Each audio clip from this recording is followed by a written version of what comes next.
जैसे मास्टर पूछ लेता है वैसे ही पूछ लूंगा, क्योंकि ऐसे हम सुनाते हैं। हमारी भी कथा न समझ पाए तो किसकी समझोगे? क्या बन गए भरत? हिरण बन गए।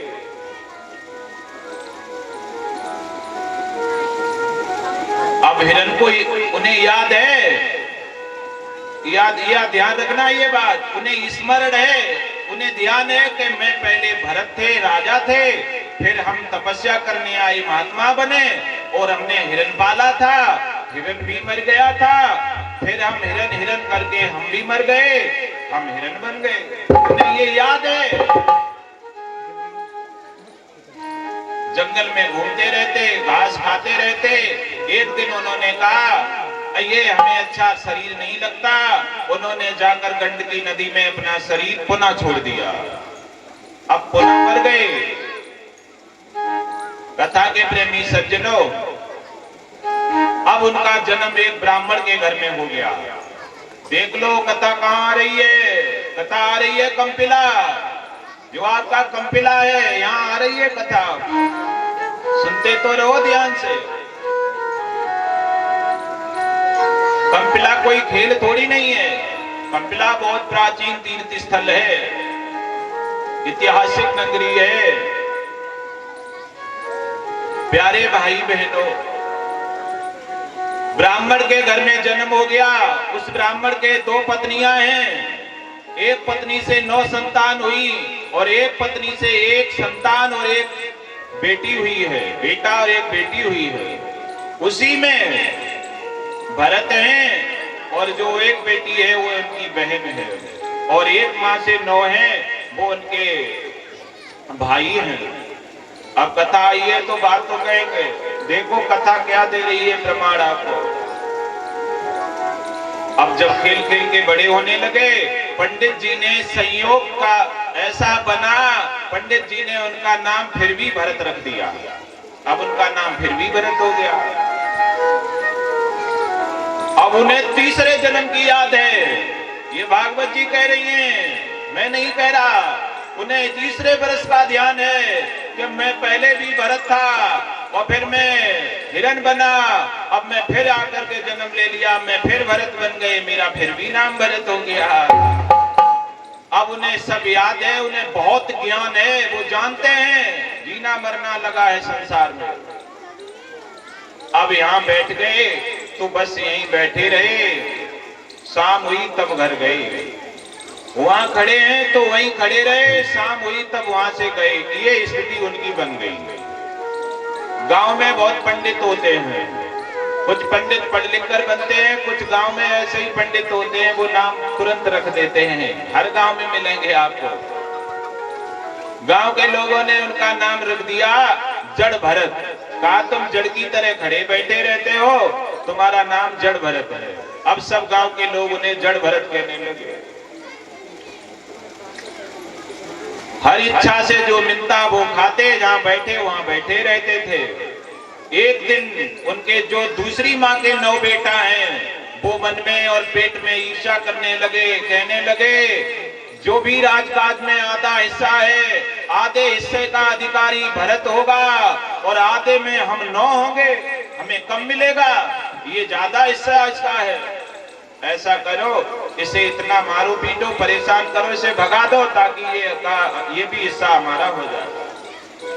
ये भी आज भी परंपरा चली आ रही है। मेड़ मेड़ के पीछे लड़ाई हो जाती है, दूसरे का हिस्सा हड़पने के लिए इतना प्यारा रिश्ता भाई का खत्म हो जाता है। देखो आप टीवी पर देखो, पेपर में देखो, मोबाइल पर देखो, कहीं 5 मर रहे, कहीं 1 मर रहा, कहीं 2 मर रहे। क्यों मर रहे? जमीन के पीछे पड़ रहे हैं, मर रहे हैं, लड़ रहे हैं।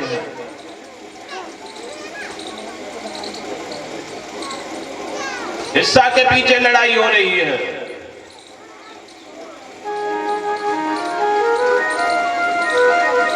देवरिया में देख लो, अभी अभी की घटना है। ब्राह्मण परिवार ने एक यादव को बुलाकर घर में काट के रख लिया जमीन के पीछे। कितना बड़ा षड्यंत्र उसने किया एक यादव के साथ। और फिर उसके भी घर में 5 संतानें मारी गई, उसको भी मार दिया गया। पता चला है, लगाया पता गया तो मारने वाला भी ब्राह्मण ही निकला। आरोप सब यादव पर थोप दिया।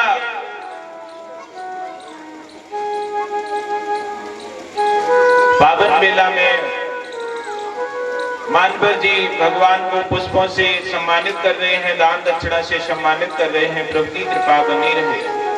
कैसी स्थिति बन गई, भाई भाई लड़ रहे हैं आपस में, कट मर रहे हैं जमीन के पीछे, हिस्सा के पीछे। भाइयों ये सब छोड़ दो, ये सब यहीं धरा पर धरा रह जाएगा। ये सब धरा का है, धरा पृथ्वी का, धरा पर धरा रह जाएगा। केवल राम नाम प्रेम भाव व्यवहार साथ जाएगा। मत लड़ो, मत हड़पो दूसरे का हिस्सा।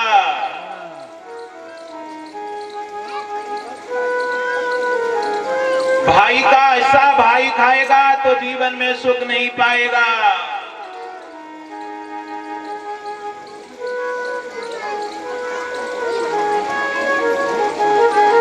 कथा के प्रेमी सज्जनों, आज भाई 9 भरत को परेशान कर रहे हैं।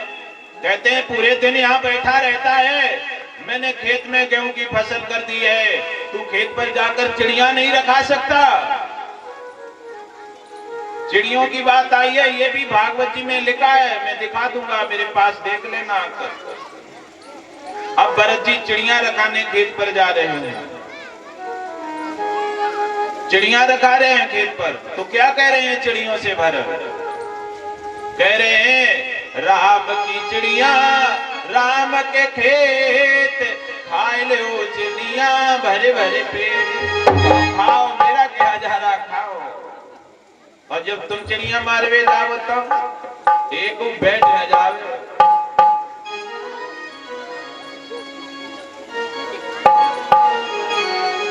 भरत चिड़िया रखा रहे हैं खेत पर।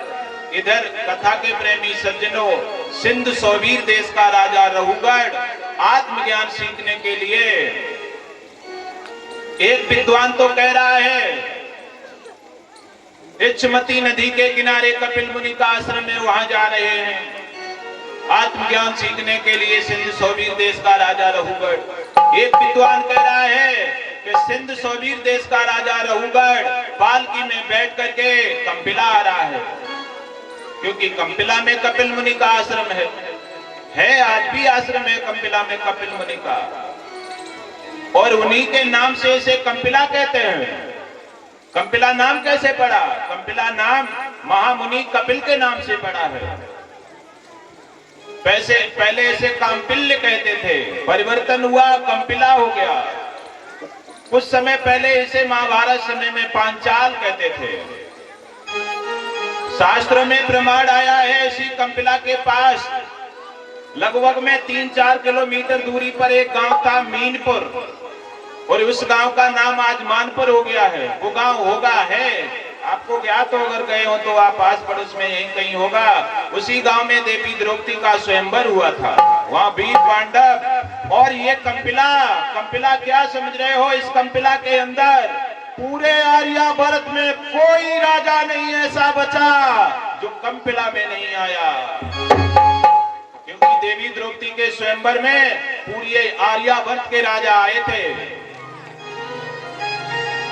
आज सिंध सौवीर देश का राजा रहुगढ़ आत्मज्ञान सीखने के लिए कंपिला आ रहा है, और कहार कम है पालकी में, तो ऊपर से आवाज लगाता है तीव्र चलो, तेज चलो, तुम्हें चलना नहीं आता, धीरे धीरे चल रहे हो, जोर से चलो। तो नीचे से आवाज देते हैं कहार के महाराज, कहार कम है, अगर कोई मिल जाए तो लगवा दो। चलो कोशिश करेंगे, कोई मिलेगा, देखेंगे। ध्यान से सुनना। श्री सुखदेव मुनि ने राजा परीक्षित से कहा कि राजन, इधर चल रहा है रहुगढ़ और इधर किसी भगत ने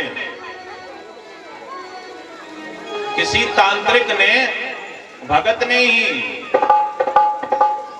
वैसे हम कहेंगे तो कोई भगत जी यहां पर हो तो गुस्सा मत होना, नाराज मत हो जाना अगर कोई भगत जी हो पर। एक महात्मा जी हैं वृंदावन के, वो कहा करते हैं भक्तों से सावधान रहना चाहिए, भक्तों से मिलकर चलना चाहिए।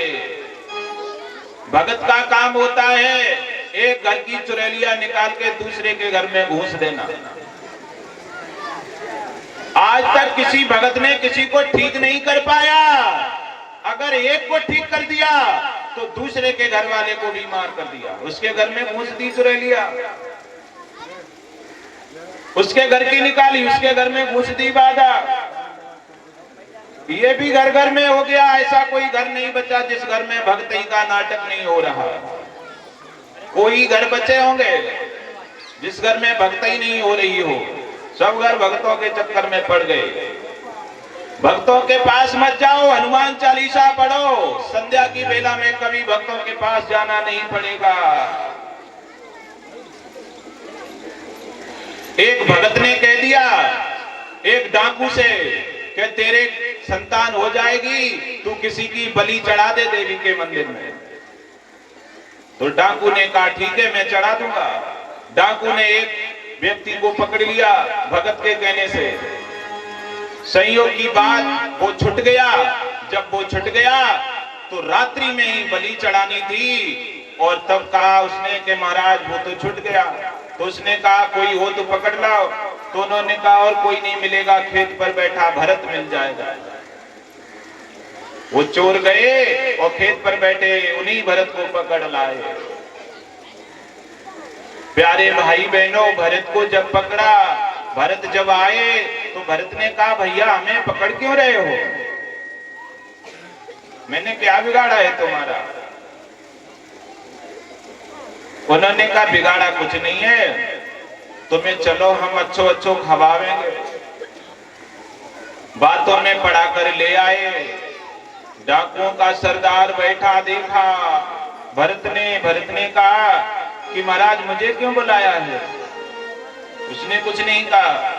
भरत को स्नान कराया। भरत ने मना किया कि हम शाम की बेला में स्नान नहीं करते हैं, आप भी शाम की बेला में स्नान मत किया करो। वैसे गृहस्थ को, आप सब गृहस्थ हैं, किसान हैं, गृहस्थ के लिए कोई नियम भी नहीं बताए गए हैं। गृहस्थ तो खेती में काम करके आएगा तो ना भी सकता है, लेकिन साधु संत कथावाचक ब्राह्मण अगर कोई संध्या की बेला में स्नान करेगा तो पाप लगता है। गृहस्थ के लिए कोई नियम नहीं है। भरत ने कहा हम इतने समय स्नान नहीं करते हैं, हमें स्नान क्यों करा रहे हो। कुछ नहीं किसी ने कहा। भोजन कराया भरत को। भरत भोजन नहीं खा रहे। भरत समझ गए कि ये हमारी बलि चढ़ाने को फिर रहे हैं। अर्धरात्रि की बेला में, आधी रात के समय भरत को जाकर के चामुंडा के मंदिर में खड़ा कर दिया। चामुंडा के मंदिर में खड़ा किया, हाथ में तलवार ली और भरत को मारने के लिए जैसे ही किया वैसे ही देवी प्रकट हो गई। बोलिए दुर्गा भवानी की। हाथ में तलवार ली, खट खट खट खट खट खट खट सब डाकुओं के सर काट के डाल दिए। सब डाकू मार दिए। देवी ने कहा सुनो डाकुओं, अगर वो भगत मिल जाता तो मैं उसको भी नहीं छोड़ता। झूठा आरोप लगाते हो देवी बलि लेती है, रक्त पीती है। हाँ हाँ हाँ देवी रक्त पीती है, लेकिन देवी रक्त आतंकवादियों का पीती है, गुंडों का पीती है। देवी रक्त कभी निर्दोष खून नहीं पीती हूँ, बलि नहीं लेती हूँ। तो प्यारे भाई बहनों, देवी ने रक्षा की भरत की। भरत ने माता को प्रणाम किया और भरत वहां से चले आए, अपने खेत पर आकर बैठ गए। देख लो खेत पर बैठ नहीं पाए। दूसरा दिन हुआ, वही सिंध सोवीर देश का राजा रघुगढ़ आया और पालकी में उसने धनुष उठा करके भरत को लगा लिया। उसकी कहार कम थे पालकी में। अब भरत को पालकी में लगा लिया। अब पालकी में चलने लगे भरत। भरत ने कहा, कहां रहे हो बताओ? कि ये आत्मज्ञान के लिए जा रहे हैं कपिल मुनि के पास, आत्मज्ञान सीखने जा रहे हैं। हाँ। तब तक रघुगढ़ बोले ऊपर से के बतला रहे हो कि चल रहे हो? आपस में बातें करना बंद करो, जोर से चलो। कब तक गुस्सा नहीं आएगी? एक बात ध्यान में रखना, पहले सीधे को कभी गुस्सा आती नहीं है, और जब उसे आ गई तो समिटती नहीं है। भरत ने निकलकर पालकी से बाहर और कहा, सुन रघुगढ़, तू पालकी में बैठा और आत्मज्ञान को जा रहा, तुझे ये भी नहीं मालूम है कि गुरु से मिलने कैसे जाया जाता, और आत्मज्ञान सीखने की बात करता। आत्मज्ञान तो बहुत बड़ी बात है, तू जानता ये भी नहीं है गुरु के पास जाया कैसे जाए। रघुगढ़ उतर के नीचे आ गए और भरत ने अनेक उपदेश दिए, अनेक अच्छी अच्छी बातें बताई। हाथ जोड़ करके रघुगढ़ खड़ा हो गया, भरत के सामने प्रणाम किया और कहा, हे परमात्मा, हम पहचान नहीं पाए, मुझे माफ कर दो। भरत ने कहा, अपने गुरु के पास जाओ तो सेना वापस कर दो, पालकी में मत जाओ, नंगे पग जाओ, बैरागी बनकर जाओ, तब आत्मज्ञान कहीं मिलेगा। उसी समय रघुगढ़ अपनी गुरु की शरण में चला जाता है, भरत अपने घर चले आते हैं। प्यारे भाई बहनों, ये भागवत की पावन कथा 5वें स्कंद की यही विराम ले रही है। कथा का भी समय हो गया, कथा 4 बजे तक है दिन में, हम आपको तब भी लेके चले आ रहे हैं, 4:30 बजने वाले हैं।